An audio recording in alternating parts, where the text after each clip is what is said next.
Assalamualaikum warahmatullahi wabarakatuh. Selamat pagi anak-anak. Bagaimana kabarmu hari ini? Bapak harap kalian selalu sehat dan selalu dalam lindungan Allah Subhanahu wa taala, Tuhan yang Maha Esa. Pada kesempatan kali ini, Bapak akan menjelaskan materi PPKN kelas 8 bab 2 tentang menumbuhkan kesadaran terhadap Undang-Undang Dasar Negara Republik Indonesia tahun 1945. Kita akan fokus membahas materi di subbab kedua, yaitu tentang kedudukan dan fungsi Undang-Undang Dasar Negara Republik Indonesia tahun 1945. Adapun tujuan pembelajaran kita pada hari ini ialah peserta didik dapat memahami kedudukan dan fungsi Undang-Undang Dasar Negara Republik Indonesia tahun 1945 dengan benar. Materi pembelajaran kita hari ini terdiri dari dua materi, yaitu yang pertama, kedudukan Undang-Undang Dasar Negara Republik Indonesia tahun 1945, dan yang kedua ialah sifat dan fungsi Undang-Undang Dasar Negara Republik Indonesia tahun 1945. Untuk materi yang pertama yaitu kedudukan Undang-Undang Dasar Negara Republik Indonesia tahun 1945. Silahkan kalian cermati penjelasan dari Bapak berikut ini. Tentunya di kelas 7 kalian sudah mengenal, sudah mengetahui, sudah familiar dengan istilah Undang-Undang Dasar. Nah, sekarang kita harus tahu dulu apa sih latar belakang lahirnya Undang-Undang Dasar. Ada yang tahu? Bapak jelaskan ya. Jadi, latar belakang lahirnya Undang-Undang Dasar itu ada 3. Untuk apa sih Pak? Yang pertama, untuk membatasi kekuasaan raja yang sewenang-wenang. Yang kedua, yaitu untuk mengatur hak dan kewajiban penguasa untuk memerintah. Dan yang ketiga, yaitu untuk mengatur hak dan kewajiban rakyat yang diperintah. Jadi diingat ya, latar belakang lahirnya Undang-Undang Dasar di seluruh dunia itu ada 3 yang sudah tadi Bapak sebutkan, ya. Nah, dari ketiga faktor tersebut, ya, kita ambil kesimpulan bahwa lahirnya Undang-Undang Dasar ini sangat diperlukan untuk mengatur jalannya pemerintahan. Lalu bagaimana, Pak, jika di suatu negara tidak punya atau tidak memiliki Undang-Undang Dasar? Jika suatu negara tidak memiliki Undang-Undang Dasar, maka dampak yang akan terjadi yaitu adanya penindasan terhadap hak-hak asasi manusia, ya. Jadi tadi latar belakang lahirnya itu untuk membatasi kekuasaan raja yang dulu sewenang-wenang. Nah, dengan adanya Undang-Undang Dasar, raja tadi itu dibatasi kekuasaannya sehingga dia tidak bisa seenaknya memerintah. Ada aturan yang membatasi dia. Ada yang boleh dia lakukan, ada yang tidak boleh dia lakukan. Ya, sehingga ya kalau undang-undangnya ada, maka dipastikan tidak akan terjadi penindasan terhadap hak asasi manusia. Lalu, alasan suatu negara memiliki Undang-Undang Dasar menurut Bryce ada 4 alasan. Alasan pertama yaitu karena adanya kehendak warga negara agar terjamin hak-haknya.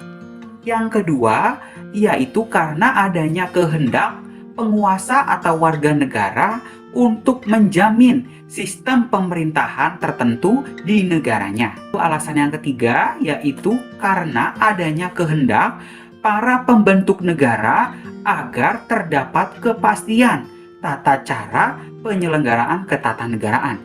Alasan yang keempat yaitu karena adanya kehendak dari beberapa negara yang pada mulanya berdiri sendiri untuk menjalin kerja sama.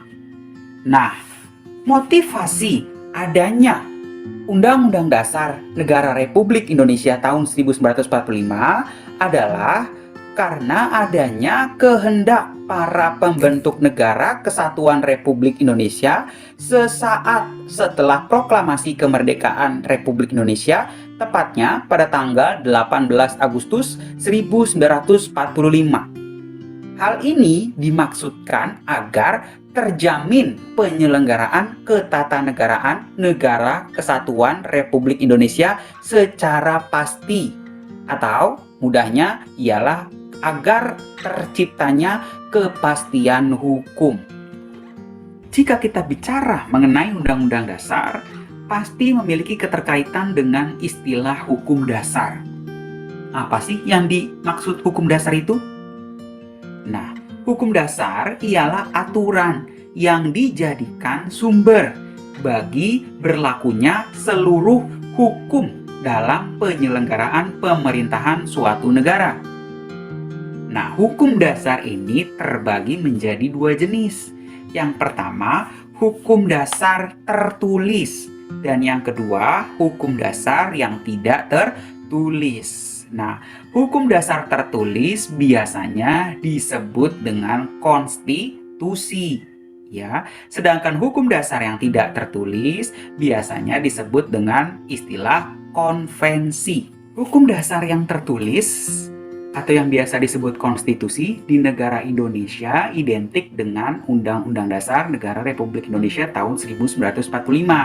Kenapa? Karena memang Undang-Undang Dasar Negara Republik Indonesia tahun 1945 itu ada dalam sebuah dokumen resmi negara dan memang secara tertulis. Sedangkan hukum dasar yang tidak tertulis atau biasa disebut sebagai konvensi ialah aturan-aturan yang timbul dan terpelihara dalam praktik penyelenggaraan negara meskipun tidak tertulis. Contohnya apa?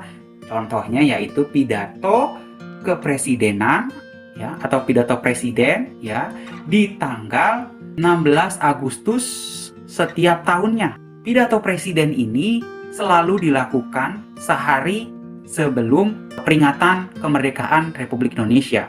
Namun sebenarnya pidato presiden ini tidak terdapat dalam Undang-Undang Dasar. Ini hanya praktik yang biasa dilakukan oleh presiden-presiden Indonesia terdahulu. Perlu kalian ingat, negara kita menganut prinsip bahwa konvensi tidak dibenarkan apabila bertentangan dengan Undang-Undang Dasar Negara Republik Indonesia tahun 1945. Konvensi biasanya merupakan aturan-aturan pelengkap atau pengisi kekosongan yang timbul dari praktik penyelenggaraan ketatanegaraan.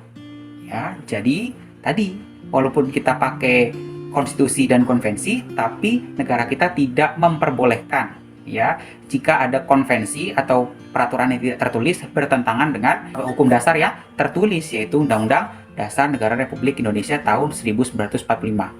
Jika terjadi pertentangan antara konvensi dan konstitusi, maka yang diutamakan yaitu konstitusi. Lanjut, lalu kita akan membahas kedudukan Undang-Undang Negara Republik Indonesia tahun 1945 sesuai dengan tata urutan peraturan perundang-undangan menurut Undang-Undang Nomor 12 Tahun 2011. Nah, di dalam gambar ini kalian bisa melihat bahwa ada beberapa sumber hukum di negara Indonesia, yaitu yang pertama Undang-Undang Dasar Negara Republik Indonesia tahun 1945, yang kedua ada Ketetapan MPR atau TAP MPR, yang ketiga ada Undang-Undang atau Perpu atau Peraturan Pemerintah Pengganti Undang-Undang, yang keempat ada Peraturan Pemerintah, yang kelima ada Peraturan Presiden, yang terakhir ada Peraturan Daerah.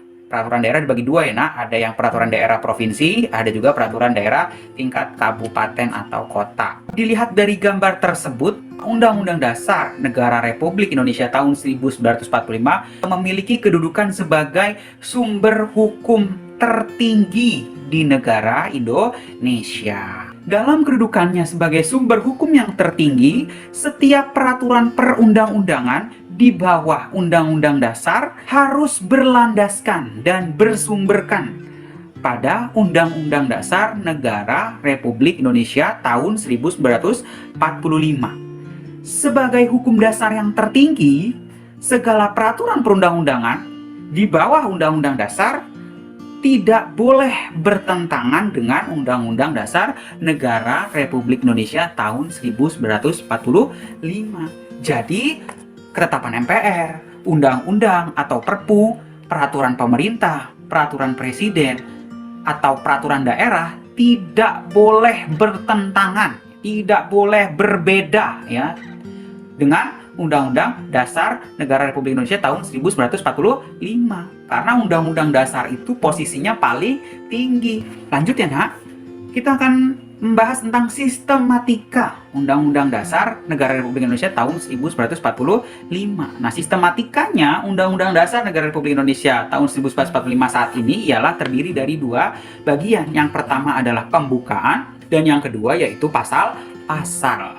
Nah, di dalam pembukaan terdapat berapa alinea?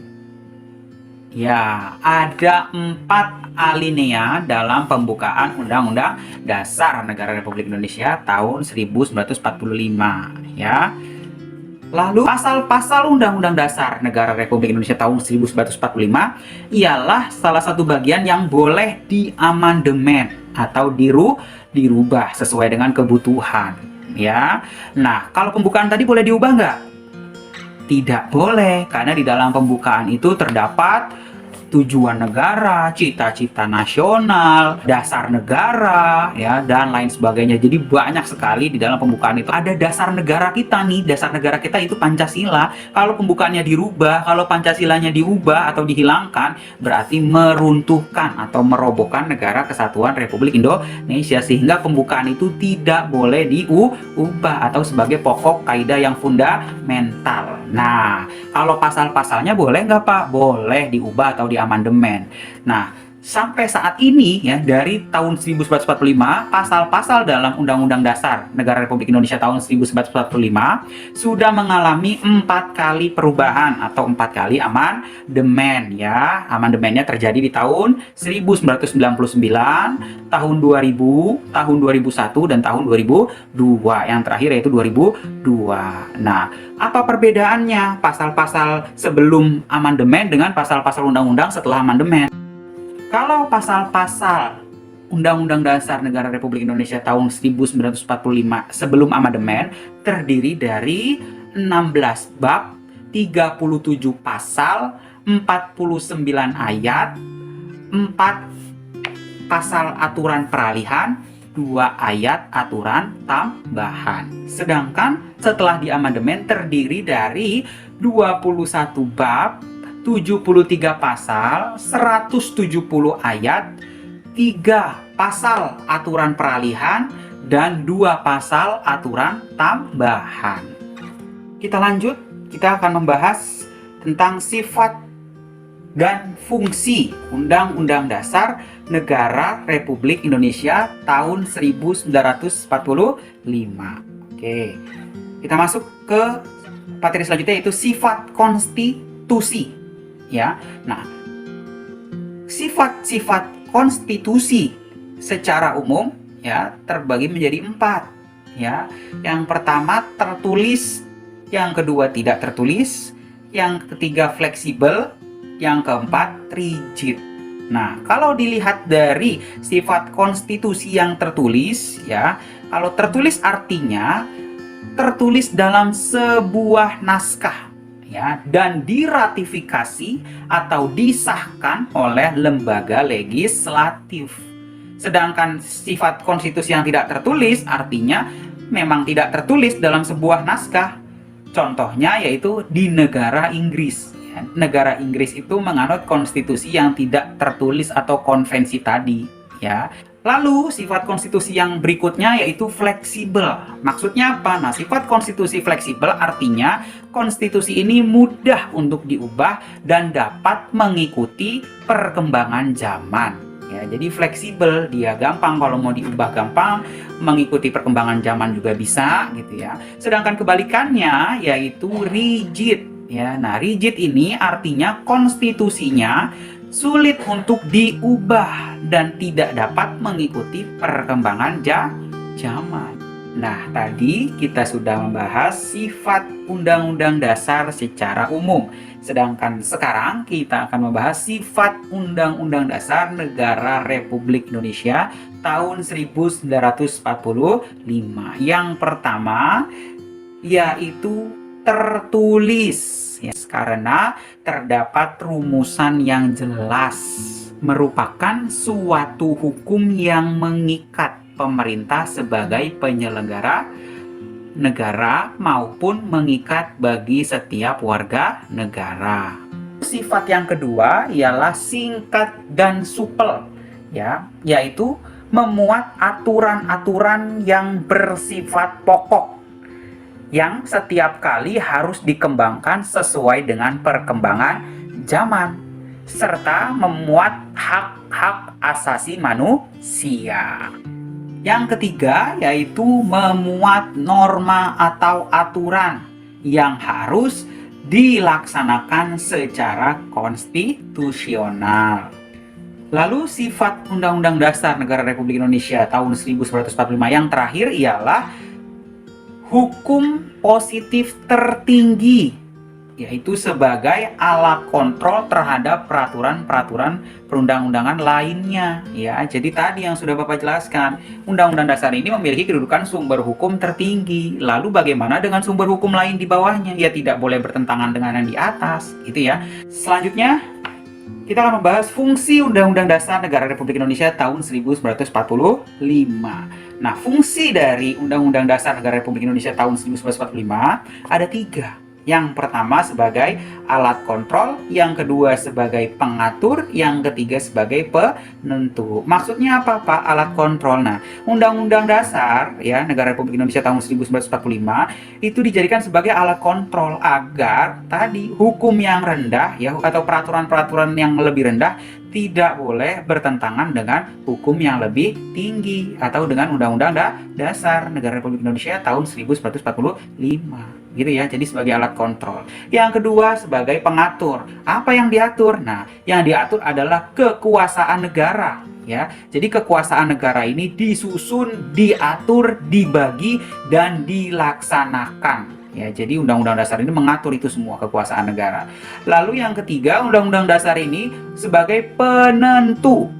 Apa yang ditentukan? Nah, yang ditentukan oleh Undang-Undang Dasar Negara Republik Indonesia tahun 1945 ialah hak dan kewajiban negara, aparat negara maupun warga negara ya, agar tidak saling bertentangan, agar tidak saling bersinggungan. Nah, seperti itu ya. Jadi ada 3 fungsi Undang-Undang Dasar Negara Republik Indonesia tahun 1945.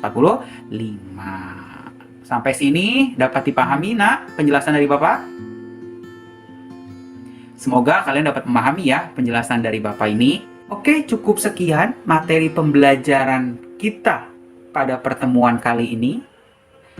Jika kalian ingin mengajukan pertanyaan, kalian bisa menghubungi Bapak di email Bapak boleh, di nomor Bapak juga boleh yang tertera di slide berikut. Tetap semangat, ingat bahwa selama PJJ bukan berarti semangat kalian kendur ya. Kalian tetap harus semangat mengikuti pembelajaran ya, dimanapun kalian berada, dengan siapapun kalian ditemani. Oke? Sampai di sini, kurang lebihnya mohon maaf. Wassalamualaikum warahmatullahi wabarakatuh. Terima kasih anak-anak.